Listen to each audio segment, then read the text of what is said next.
బుచ్చిరెడ్డిపాలెం నగర పంచాయతీ కమిషనర్ వెంకటరమణ బాబు నందిగామకు బదిలీ అయ్యారు. ఈ సందర్భంగా నగర పంచాయతీ కార్యాలయంలో ఆయనకు వీడ్కోలు సభను నిర్వహించారు. కమిషనర్ రమణబాబును చైర్పర్సన్ మోర్ల సుప్రజామురళితో పాటు కౌన్సిలర్లు, కోఆప్షన్ సభ్యులు, సచివాలయ సిబ్బంది, మెప్మా సిబ్బంది, నగర పంచాయతీ కార్యాలయ సిబ్బంది ఘనంగా సత్కరించారు.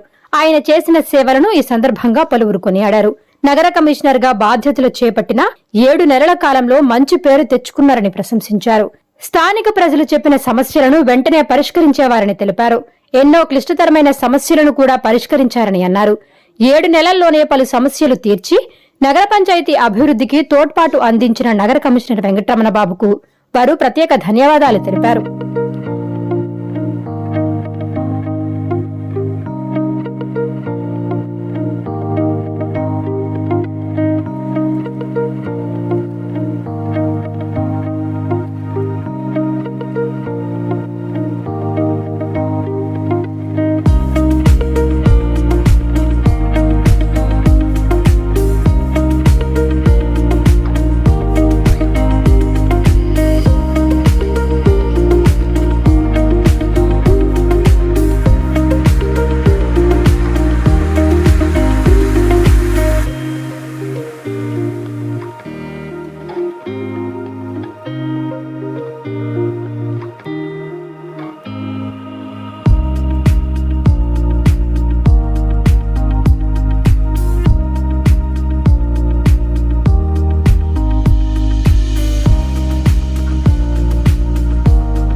గెలుచుకున్నారు. సాధారణంగా ప్రభుత్వ అధికారి అంటే కొన్ని నిర్ణయాలు తీసుకోవడానికి ముందు వెనుక ఆలోచిస్తారు. మన రమణబాబు సార్ గారు మాత్రం ఎన్నో సాహసోపేతమైనటువంటి నిర్ణయాలు తీసుకున్నారు. ప్రజల చేత శభాష్ అనిపించుకున్నారు. ఎక్కడ సమస్య ఉన్నా వెంటనే స్పందిస్తారు. కమిషనర్ గారు వచ్చాక మాకు ఫోన్ చేయడం కూడా చాలా వరకు తగ్గింది. ఇదివరకు అయితే ఇంటికి వచ్చేవాళ్ళు, ఫోన్లు చేసేవాళ్ళు, సమస్య ఉందమ్మా అని. ఈ రమణబాబు సార్ గారు వచ్చాక ఆ ఫోన్ చేయడం, ఇంటికి మనుషులు రావడం చాలా వరకు తగ్గింది. అది కమిషనర్ గారికి ప్రత్యేకంగా కృతజ్ఞతలు తెలియజేసుకుంటున్నాము. మన కమిషనర్ రమణబాబు గారు రాబోయే ముందు రోజుల్లో మన బుచ్చిరెడ్డిపాలెం మున్సిపాలిటీకి మళ్ళీ కమిషనర్గా తిరిగి రావాలని నేను మనస్ఫూర్తిగా కోరుకుంటున్నాను. మా కౌన్సిల్ తరఫున, నా తరఫున కమిషనర్ గారికి ప్రత్యేకంగా కృతజ్ఞతలు తెలియజేసుకుంటున్నాను. ధన్యవాదాలు సార్. ఇచ్చేసిన మన ముఖ్య అతిథి చైర్పర్సన్ మోర్ల సుప్రజమ్మ గారికి, అదేవిధంగా నా సహచార కౌన్సిలర్లందరికీ నమస్కారాలు. మన కమిషనర్ గారు బదిలీ మీద నందిగామ పెడుతున్నారు. ఆయనకి ప్రత్యేక ధన్యవాదాలు తెలుపుతున్నాం. ఎందుకంటే 7 నెలల కాలంలో ఆయన చాలా సుదీర్ఘ కాలంలో ఎవరు చేయని పని కూడా ఆయన చాలా సున్నితంగా చేసుకుంటూ వచ్చారు. ఎవరైనా వచ్చి ఈ పని కావాలా అంటే మన పాత కమిషనర్ గారైనా కొంచెం ఆలోచించి అన్న అదే చూద్దామన్నా కొంత డబ్బులు లేవని అనేవాడు. కానీ మన కమిషనర్ గారు మాత్రం చాలా తొందరగా ఆ పని చేయించి ప్రత్యేకంగా అందరికీ కృతజ్ఞతలు.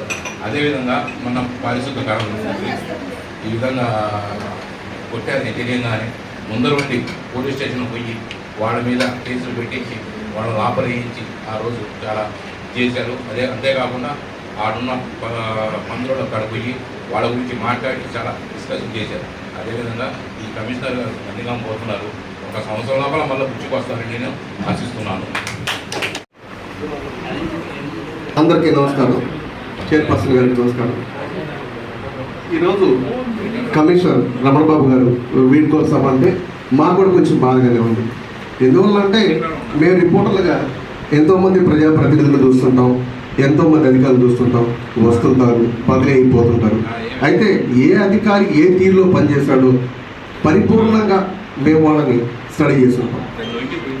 రమణబాబు గారిని నేను స్టడీ చేసింది ఏంటంటే ఒక చిన్న కథ చెప్తాను. ఒక స్కూల్లో 2 పిల్లలు ఉన్నారు. ఒకటి పేరు రాముడు, ఒకటి పేరు కృష్ణుడు. సో ఇద్దరు మంచోళ్ళే. కానీ రాముడు ఏం చేస్తాడంటే ఇంటికాడ తలదించితే స్కూల్లో తలెత్తుతాడు, బట్ ఎవరికి ఉపయోగపడదు. కృష్ణుడు ఉన్నాడు కదా, సో మన రమణబాబు గారు అంటే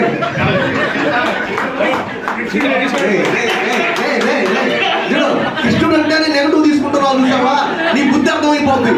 మనం ఆలోచించే దాన్ని బట్టే మన బుద్ధి ఉంటుంది. ఒక్క నిమిషం చెప్తున్నా అన్నా శివన్నా, ఒక్క నిమిషం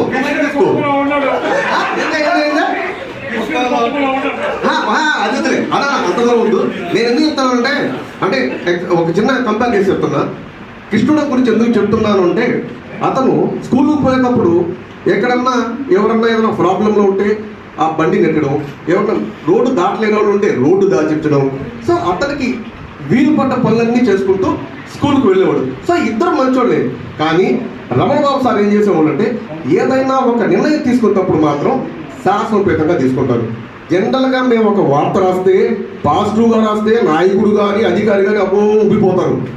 నెగిటివ్గా వార్త రాస్తే విత్ ఇన్ సెకండ్స్ తన రియాక్ట్ అవుతారు. సో రమణబాబు గారి దగ్గర నేను చూసింది ఏంటంటే, రాశాం, మా రిపోర్టర్ చాలా మంది రాశారు, పార్టీ ఉద్యోగం అక్కడ ఇక్కడ ఒప్పని రాస్తే దాన్ని స్పోర్టివ్ వెంటనే దాన్ని స్పందించేవాడు. ఆయన మమ్మల్ని అడిగేవాడు కాదు, ఈ వార్త ఎందుకు రాశాను మిత్రమా అని అడిగేవాడు కాదు. వెంటనే ఆ పని చేసి వాట్సాప్లో పెట్టేవాడు, అన్న ఈ పని అయిపోయింది అని చెప్పేసి. సో ఇలాంటి అధికారిని కౌన్సిలర్లే కాదు, అది అధికార పార్టీయా ప్రతిపక్ష పార్టీయా ఎవరిని కూడా చూడరు.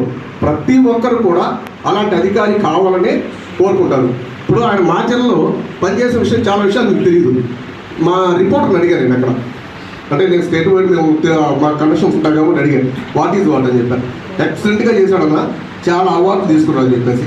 సో ఇక్కడికి వచ్చిన 7 నెలల్లోనే జేసీ గారు స్పెసిఫికల్గా ఆయనకి అవార్డు ప్రకటించారు. అంటే ఆయన ఏ రేంజ్లో పనిచేసి ఉంటే అవార్డు ప్రకటిస్తారు.